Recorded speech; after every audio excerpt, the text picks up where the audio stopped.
Salut à tous, on se retrouve aujourd'hui pour l'épisode 1073 du Zap Image et on commence directement avec la légende des Pays-Bas, Johan Cruyff. Il y a exactement 4 ans, jour pour jour, il nous quittait, c'était le 24 mars 2016.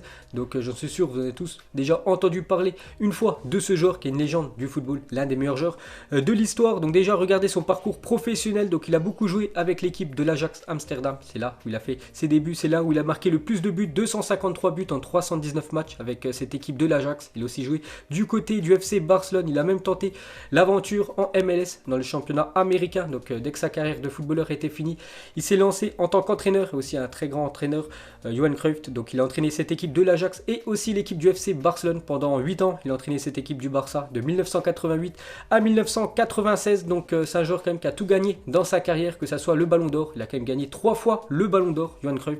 Il a aussi gagné 3 fois la Ligue des Champions, 3 années de suite, 71, 72, 73 avec l'équipe de l'Ajax Amsterdam. Donc élu meilleur joueur de la Coupe du Monde 1974. Donc pour vous dire vraiment le palmarès du joueur. Donc il y a 4 ans, jour pour jour, il nous quittait.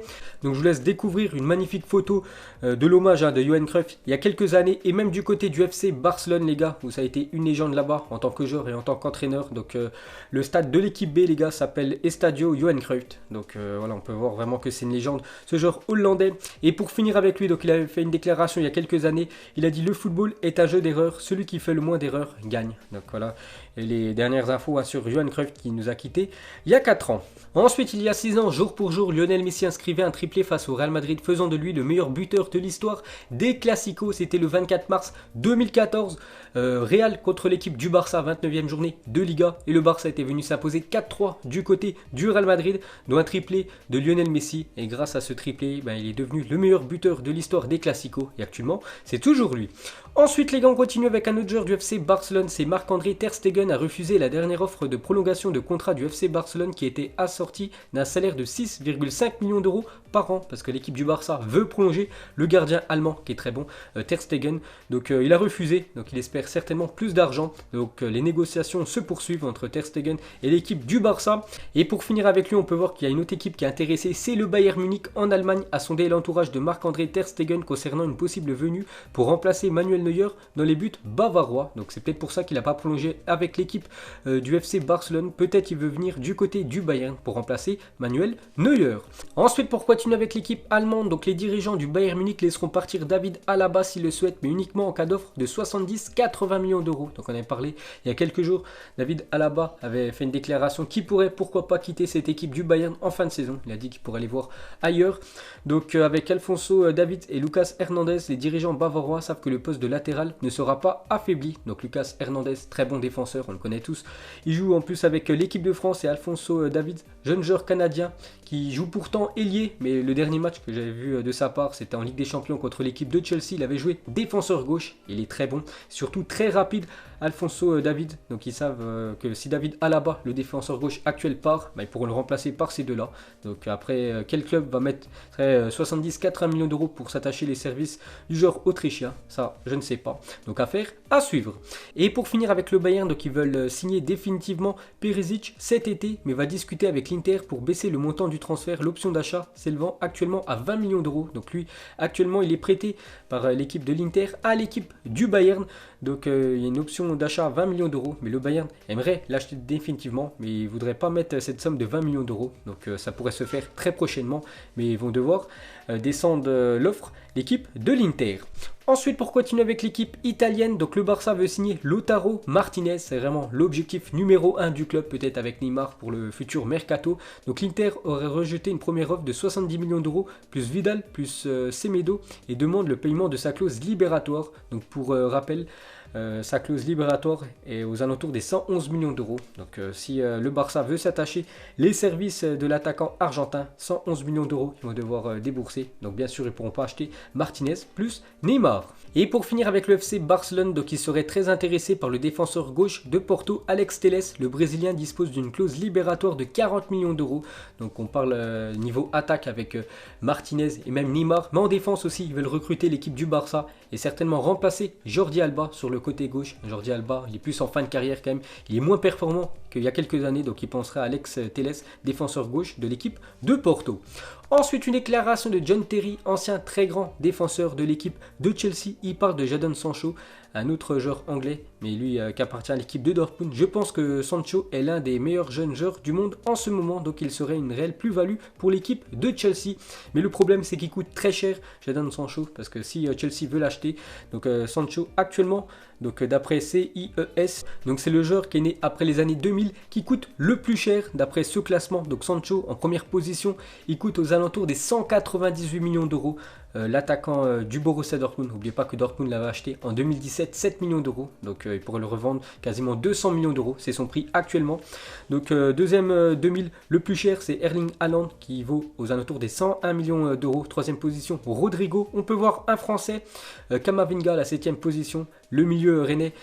Coûte aux alentours des 53 millions d'euros. On peut voir aussi le reste du top 20 avec aussi quelques Français comme Saliba ou même Badiachil. Ensuite, on revient sur Eduardo Camavinga, a fait part aux dirigeants de Rennes et à son entourage qu'il aimerait jouer au Real Madrid. Zidane est fan de lui et suit de près le milieu de terrain français qui a été évalué à 50 millions d'euros. Donc il aimerait quitter l'équipe de Rennes pour aller au Real Madrid. Donc Zidane est intéressé par le jeune joueur qui a seulement 17 ans quand même, Eduardo Camavinga. Donc c'est vraiment un joueur pour l'avenir. Donc peut-être le Real va l'acheter l'été prochain et le prêter dans la foulée directement au Stade Rennais. Ça peut se faire bien sûr. Donc il vaut aux alentours des 50 millions d'euros. Donc affaire à suivre.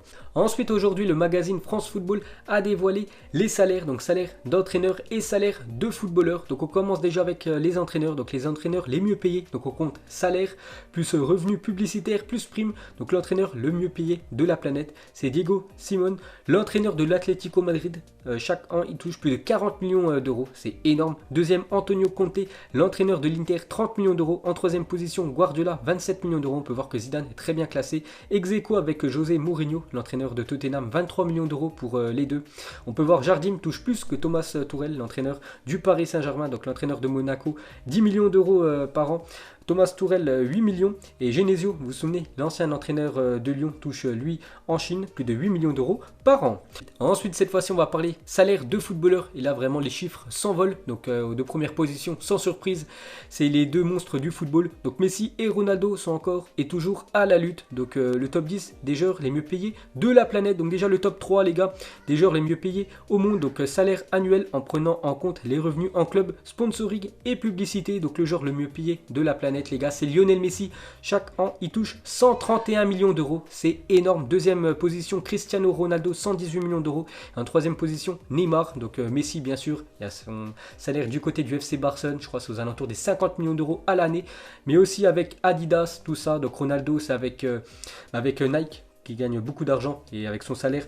Du côté de la Juventus et Neymar aussi avec Nike, avec tous les sponsors qu'il a à côté. Donc c'est énorme ce que touchent ces trois-là. Et ensuite, regardez le reste du top 10. Donc regardez la différence entre le troisième, Neymar, et le quatrième qui est Gareth Bale. Regardez, il y a combien de millions d'écart, quasiment plus de 60 millions.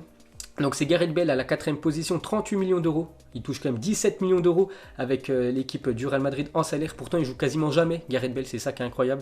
Et il touche quasiment encore 20 millions d'euros avec la publicité. Je sais qu'il est sponsorisé avec Adidas, le joueur gallois. Donc Griezmann aussi touche très bien avec 38 millions d'euros à l'année avec tous les sponsors. Il est aussi avec Puma. Le joueur français Eden Hazard, Iniesta aussi, Sterling, Lewandowski et Kylian Mbappé à la 10e position. Donc c'est énorme. Les revenus des footballeurs. Et pour finir avec ces salaires, on va juste revenir sur le salaire de Lionel Messi. Donc ces 131 millions d'euros annuels lui permettent de gagner un peu plus de 4 euros chaque seconde, un SMIC en France qu'aux alentours des 1521 euros bruts toutes les 6 minutes ou quelques 358 000 euros par jour pour Lionel Messi. Donc Messi gagne donc chaque jour ce que Steve Mandanda perçoit en un mois. Le champion du monde tricolore compte pourtant parmi les joueurs les mieux payés en Ligue 1. Vraiment pour vous montrer la fortune de Léo Messi. Ensuite, résumons la carrière de Zinedine Zidane en 4 images. Donc déjà, son doublé en finale de Coupe du Monde 1998 avec cette victoire de l'équipe de France 3-0 contre le Brésil. Donc il a mis un doublé, bien sûr. Il a été élu homme du match de cette finale. La même année, il a gagné son unique ballon d'or qu'il a gagné dans sa carrière. Donc le ballon d'or 1998. 1998. Troisième image, sa superbe reprise de volée en finale de Ligue des Champions 2002 face au Bayer Leverkusen. Donc un but magnifique, reprise de volée en dehors de la surface, en plus pied gauche, pourtant il est droitier, Zidane.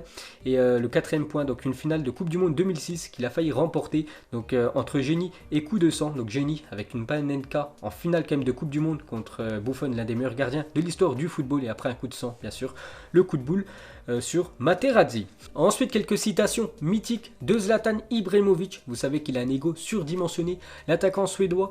Donc il a déjà dit, j'étais une Ferrari conduite comme une Fiat. Guardiola préférait chouchouter Messi. À un moment, j'ai même pensé arrêter ma carrière quand il évoluait du côté du FC Barcelone, de qui jouait en compagnie de Messi. Mais Guardiola, qui était entraîneur à l'époque de l'équipe du Barça, il chouchoutait à chaque fois Messi, il le laissait de côté. Donc voilà ce que dit Zlatan. Il a aussi dit, je vais habiter dans la Tour Eiffel et me rendre aux entraînements en parachute. Ça, c'est quand il évoluait au Paris Saint-Germain.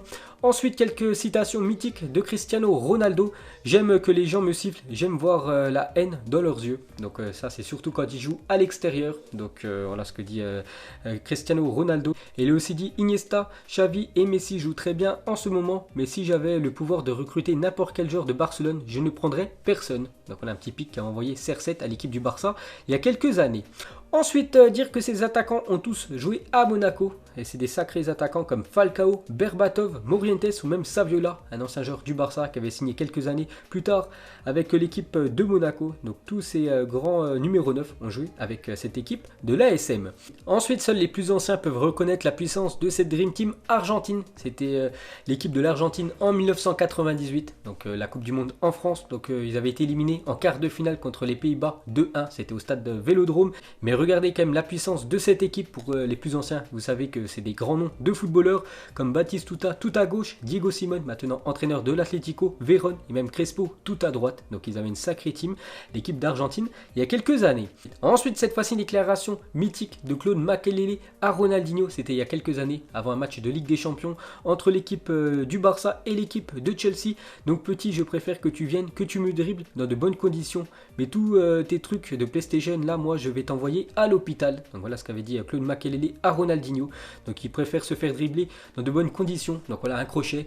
Mais il voulait pas que Ronaldinho lui fasse un petit pont ou je sais pas, un coup du sombrero. Voilà, vraiment un truc où c'est humiliant parce que sinon Makélélé l'a renvoyé directement à l'hosto. Et pour finir ce zap image, donc cette fois-ci les gars, c'est l'équipe du Barça. Donc le premier joueur qui vous vient à l'esprit en voyant le logo, l'écusson du FC Barcelone. Donc moi j'ai pensé directement à Léo Messi, c'est le premier joueur qui m'est venu en tête. Donc vous mettrez, vous avez pensé à qui en commentaire. Donc voilà les gars, la fin de ce zap image 1073. Donc si ça vous a plu, un petit like et je vous ferai l'épisode 1074 demain. Donc moi je vous laisse et je vous dis à la prochaine comme d'habitude. Ciao à tous.